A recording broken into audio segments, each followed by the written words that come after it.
Mano a Mano. Y tras juntar las firmas necesarias, se logró inscribir el Partido Republicano en 4 regiones del país. Vamos a hablar de este tema, por supuesto también de la crisis social que vive actualmente Chile. Para eso nos acompaña precisamente el ex candidato presidencial, José Antonio Kast. José Antonio, bienvenido, muchas gracias por acompañarnos esta tarde. Muy buenas tardes, y efectivamente nos constituimos como partido político en 4 regiones, aún nos faltan 12, así que llamar a las personas de esas otras 12 regiones que si quieren saber de lo que es el Partido Republicano y por qué un partido logra en una situación de crisis como la actual constituirse, bueno, que nos acompañen en el desafío y que firmen por este nuevo partido. ¿Se cumplieron las expectativas que tenían al inicio cuando Acción Republicana busca llegar a ser partido político? A ver, inicialmente nosotros como Acción Republicana no queríamos ser partido político y las circunstancias de no poder lograr la colaboración activa con parlamentarios de distintos partidos, porque siempre se producía la tensión, hicieron que tomara la decisión de hacernos partido. Nuestras expectativas estaban a un plazo más largo. Nosotros teníamos plazo hasta enero de poder hacerlo, pero después del lamentable 18 de octubre tomamos la decisión de acelerar el proceso para inscribirnos regionalmente y poder manifestar que a pesar de la violencia que existe hoy día, hay personas que piensan distinto y que son capaces de levantar la voz. Nos habría encantado haber inscrito el partido a nivel nacional el 14 de enero, pero decidimos adelantar el proceso e inscribirnos como partido regional, o sea, partido político, pero de carácter regional todavía, y esperamos a esa fecha poder ser partido nacional. José Antonio, ¿cómo ves? Han pasado más de 40 días. ¿Cómo analizas lo que ha sido este último mes y medio en nuestro país? Un mes y medio muy complicado, quizás una de las crisis más importantes que ha vivido, han dicho, nuestro país desde quizás el quiebre del 73. ¿Cómo lo analizas tú? Bueno, yo creo que esto es como concentrar los 3 años de Unidad Popular en un mes y medio, con una violencia extrema. Muchas veces se habla de estallido social y yo lo que señalo es que este es un estallido de violencia programado inicialmente con atentados terroristas a muchas estaciones del metro. Eso es coordinado, eso es organizado. Hay un tema de evasión que venía ya instalándose hace mucho tiempo. No son los 30 pesos del alza del metro, son 30 años de gobiernos mayoritariamente de izquierda que van diciendo algo pero no hacen nada, porque los gobiernos anteriores veían el mismo problema en el tema de las pensiones, el mismo problema en salud, el mismo problema en los TAC, el mismo problema en varios de los temas que hay, y no hicieron nada. Yo era diputado cuando se votó el tema de remedios en las góndolas de los almacenes o los supermercados, y diputados de izquierda dijeron que no, porque era un atentado a la salud. Bueno, ¿y qué hace eso? Mantener los precios altos. Yo era diputado cuando Michelle Bachelet inauguró un consultorio con un enfermo imaginario. Bueno, eso es reírse de las personas. Pero ¿cómo evalúas tú el desempeño, sobre todo del gobierno, de un gobierno o de un presidente por el cual tú votaste también? Yo señalé que el gobierno como tal había terminado el día que entregó el tema del cambio constitucional.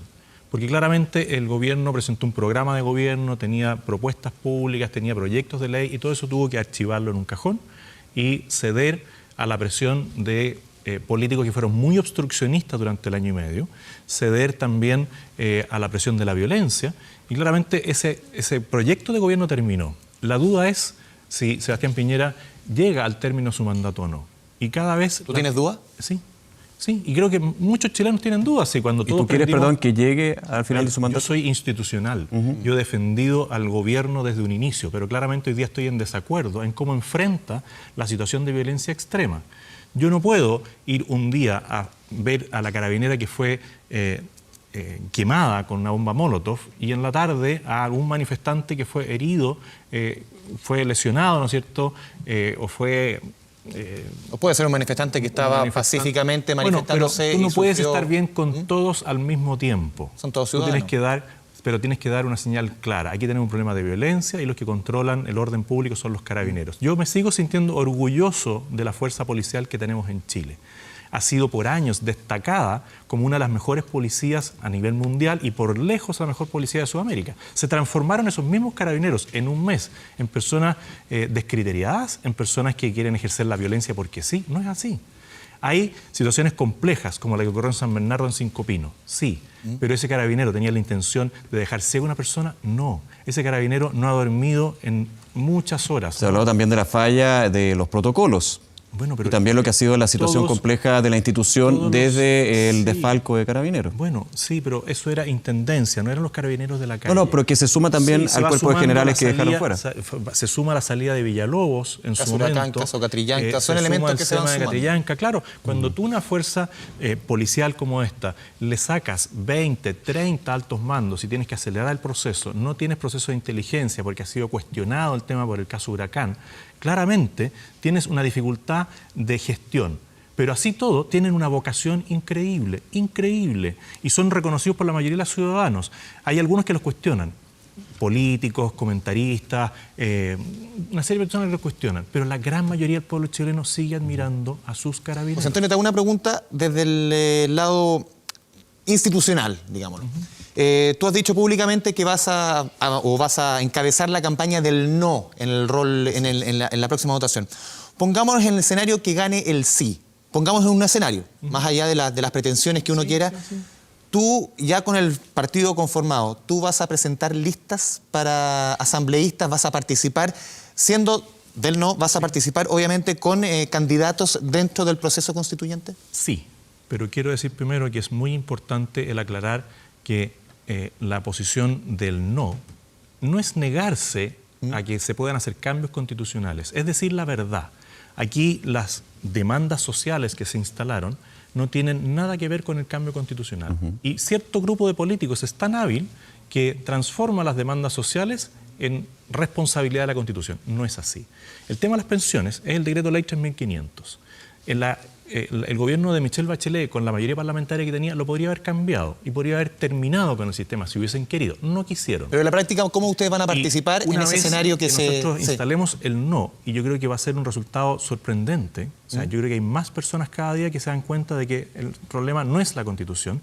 Si ganara el sí, nosotros vamos a participar en todas las instancias electorales. Y por eso el partido es tan importante que esté constituido a nivel nacional. Si las personas quieren el sí, nosotros vamos a ir dentro de lo que sea, lo que elijan las personas, comisión mixta, asamblea constituyente 100%. ¿Asociado con Chile Vamos? Con los que hayan estado en principio por el no, claro. Pero Chile Vamos todavía no toma una decisión, porque Renovación Nacional tiene sís y noes. La UDI tiene sí, no hay órdenes de partido, pero por ejemplo la presidenta de la UDI dijo que va a votar que no, mientras que otros miembros del partido, de la UDI en este caso, Joaquín como Lavín. Jaime Belolio, dijo que va a votar que sí. Joaquín Lavín, uno de los actuales precandidatos presidenciales, podríamos decir, también dijo que va a votar que sí por una nueva constitución. Bueno, ellos van a tener que explicar muy bien por qué van a votar que sí a la constitución del saqueo, a la constitución de la violencia. ¿Por qué ponerle sola, perdón, José Antonio, por qué inmediatamente ponerle ese apellido a una constitución? Porque es ilegítima la situación que estamos hoy día, porque se firmó un acuerdo con... ¿Pero es ilegítimo que haya un acuerdo entre parlamentarios? Es que los acuerdos son legítimos, pero el por qué se produce el acuerdo, por miedo, por presión de la violencia extrema. Llegamos a una situación el día en que el presidente hace la cadena nacional, donde nunca habían habido tantos televisores prendidos en Chile, porque la gente estaba angustiada, y la gente sigue angustiada. La gente está cansada de la violencia. Entonces los parlamentarios dicen, bueno, si esto nos va a dar un aire, si esto nos va a dar un poco de paz, firmemos. ¿Dónde firmo? Pero claramente la razón del por qué firman es la tensión y el mal manejo del gobierno de manera permanente. No fue de la noche a la mañana.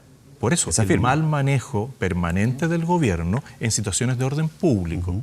Yo también he señalado que yo hubiese decretado el estado de emergencia el día 18 en la mañana, porque ya el 17 hubo un intento de quema de una estación del metro y no se hizo nada. Las evasiones venían de antes, por lo tanto era previsible que aquí había una escalada de violencia, cosa que hemos visto además que se ha repetido en otros países, como de un momento a otro. Eso requiere una organización. 40 días de violencia son de una organización permanente en el tiempo. Nadie puede decir que han habido 40 días de manifestaciones pacíficas en la calle, y si hubiesen sido manifestaciones pacíficas, bueno, nos ponemos de acuerdo. Manifestaciones pacíficas, tomemos un acuerdo. No se puede tomar acuerdo por la violencia permanente. ¿Cómo se descomprime la situación hoy día? Ya lo decíamos en la presentación, han pasado más de 40 días, hay más o menos una unanimidad, por lo menos, o gran parte del arco político que rechaza la violencia, que le han entregado quizás al presidente diciéndole, usted dispone de ciertas herramientas para lograr quizás un camino para bajar la violencia. ¿Cómo en tu caso, las armas que tú utilizarías las armas políticas, para descomprimir el nivel de violencia que estamos viendo en las calles? A mí no me pareció el ejercicio que hace el presidente de, en este momento, enviar un proyecto de ley para que se pueda resguardar los puntos críticos. ¿Qué harías tú?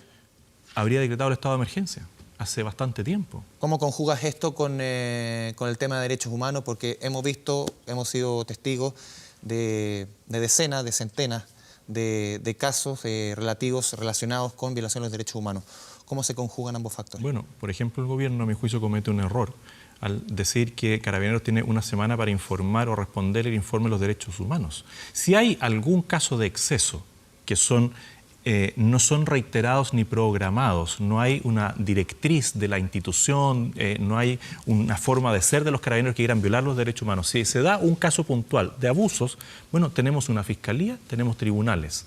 Nuestros tribunales no son la Comisión de Derechos Humanos Internacionales. Chile es un país que tiene poderes independientes. No es Venezuela esto. En Venezuela hay una narcodictadura donde todo depende de Maduro. Aquí pero no. Cuando hay casos reiterados, solamente un punto, más de 200 personas con trauma ocular, donde ya de hecho se pone la duda con respecto a un detalle quizás tan obvio, pero tan importante como es la composición de un balín antidisturbios. Bueno, claramente aquí algo sí, está fallando. Claramente hay que revisarlo. A ver, si el balín no cumplía con los parámetros que decían, bueno, ¿cuándo se compró? En el gobierno de Bachelet. No lo compró este gobierno. Pero si hubo Carabineros, no un gobierno. A ver, si hubo corrupción en eso, hay que perseguirla. Pero vamos viendo los casos por su nombre. Sí, hay 200 personas que han tenido trauma ocular, pero los políticos dicen hay 200 personas que han quedado ciegas. Bueno, hay 200 personas con trauma ocular. Y hay 10 o 11 personas que han quedado ciegas. Y se investigará. No importa el número, José Bueno, Antonio. ¿y quién está investigando los 2.400 carabineros que están lesionados? Los 184 cuarteles que han sido atacados. El labor del Ministerio del Interior, del Consejo de Defensa del Estado, de presentar las querellas en ese caso. ¿Y dónde están los fiscales? ¿Por qué los fiscales no están presentes en los saqueos? ¿Dónde está la fiscalía? ¿Dónde están los jueces que prohíben a Carabineros, por ejemplo, en la Corte de Apelaciones de Valparaíso, usar los balines? Bueno, ¿por qué no va el juez, el ministro de Corte de Apelaciones, a una manifestación pacífica y explica a él cómo va a parar a los vándalos, a los anarquistas, a los narcotraficantes? Lo ha reconocido también el mismo gobierno, el ministro de Defensa, también está en el informe de Human Rights Watch. Las deficiencias en inteligencia de Carabineros, las deficiencias, y lo han mencionado, en la formación de los Carabineros, en el desconocimiento de los mismos Carabineros, en el manejo del tema de derechos humanos, en todo ámbito, en muchos de los ámbitos, por lo menos de lo que ha sucedido en los últimos días. ¿Tienen las herramientas hoy día Carabineros justamente para terminar con esa violencia, dadas esas deficiencias, sobre todo el tema de inteligencia, José Antonio? Yo creo que Carabineros la tiene, pero no hay voluntad política. ¿Tú crees que tiene la inteligencia hoy día Carabineros, la inteligencia policial para lograr detener lo que estamos viendo? Después del caso Huracán, después del caso Cachillanca, después del tema del cabezamiento, claramente hay una falencia. Porque eso se necesita sí o sí para lograr. Necesitamos una ANI eficiente y tenemos hoy día una ANI llena de operadores políticos. Porque este gobierno tampoco dijo cuando entró, yo voy a achicar al Estado y voy a sacar a los operadores políticos. Pero la ANI no puede hacer nada sin la inteligencia operativa en terreno que la hace Carabineros, no la hace la ANI. Estoy de acuerdo. ¿Hay un problema real? Hay un problema real. ¿Y dónde está el gobierno diciendo, él sabe qué más? Yo le voy a proveer de todos los medios tecnológicos para poder hacer su trabajo. Bueno, ¿aumentó el presupuesto de Carabineros o disminuyó? Yo supongo que el gobierno, frente a hechos vandálicos donde le destruyen todo el material rodante a Carabineros, ya están llegando a Chile nuevos lanzaguas, nuevos aparatos. En Chile no tenemos las Taser, las pistolas Taser que a distancia pueden evitar que alguien ataque al carabinero. ¿Dónde está el gobierno diciendo, saben qué más? Miren, tenemos este problema. Pusimos las órdenes de compra para los materiales de manejo de disturbios. ¿Le han comprado la última tecnología en temas de redes sociales o en temas computacionales al Carabineros? Le aseguro que no. Yo fuera gobierno, habría presentado al Congreso un aumento del presupuesto para inteligencia, para seguridad de la nación. ¿Cómo se soluciona esto sin inteligencia, derechamente? Esto que estamos viendo en los últimos días en la calle, que estamos viendo, y tú lo has mencionado también, que está bien organizado, que está muy coordinado. Hoy día lo primero que tenemos que lograr es que no haya más marchas. No hay más marchas. Salvo que alguien pida la autorización en la Intendencia. Que vaya a la Intendencia y solicite la autorización. Y el resto son marchas ilegales. Ya no es la manifestación pacífica, porque esas personas que hoy día están marchando están siendo los escudos humanos de los delincuentes. Y la gente no quiere más violencia. Este país ha retrocedido 10 años, 20 años. Que alguien me diga si el país va a estar mejor después de esta violencia, después de que tengamos una nueva constitución, porque los países crecen en la medida que la gente tiene tranquilidad para desarrollarse. La cantidad de personas que tienen locales pequeños y ya no van a poder trabajar de aquí para adelante es increíble. La cantidad de personas que van a perder su trabajo es impresionante. Nosotros hoy día ya tenemos que estar pensando, por ejemplo, en el seguro de cesantía, porque claramente va a haber un alza de la cesantía. Fortalecerlo, dices tú. Tenemos que claramente hoy día empezar a hablar, junto con el tema de las pensiones, del sueldo mínimo, del seguro de cesantía. Tenemos que ver cómo vamos a fortalecer a las pymes. Y el Estado tiene un rol fundamental, porque el Estado no tiene que pagar más a 60 y 90 días, tiene que empezar a pagar a 30 días y en algunos casos al contado. El Estado tiene que decir quiénes son los operadores políticos que se llevan cantidad de plata enorme y habrá que decirles se acabó. Tendremos que ver quiénes son los falsos exonerados de verdad y decirles esto se acabó. Se acabó. Porque, ¿por qué si vamos a subir los impuestos vamos a empezar a pagarle primero al mundo operador político y no vamos a hacer más gasto social? Que alguien me explique cómo vamos a reemplazar todos los centros de abastecimiento, todos los supermercados quemados en muchos sectores. Que alguien me explique cómo vamos a regular los espacios públicos donde antes se podía desarrollar vida tranquila. Aquí algunos hablan de la Plaza Baquedano como que fuera la Plaza de la Dignidad. Perdón, es la Plaza de la Vergüenza. ¿Esa es la imagen que quieren proyectar hacia el exterior? ¿Han visto los viajes de aviones a Chile hoy día? Vienen vacíos. ¿Quién quiere venir a Chile hoy día? Bien. José Antonio Kast, se nos acaba el tiempo. Muchas gracias nuevamente por acompañarnos. Muchas gracias a ustedes. Muy buenas tardes.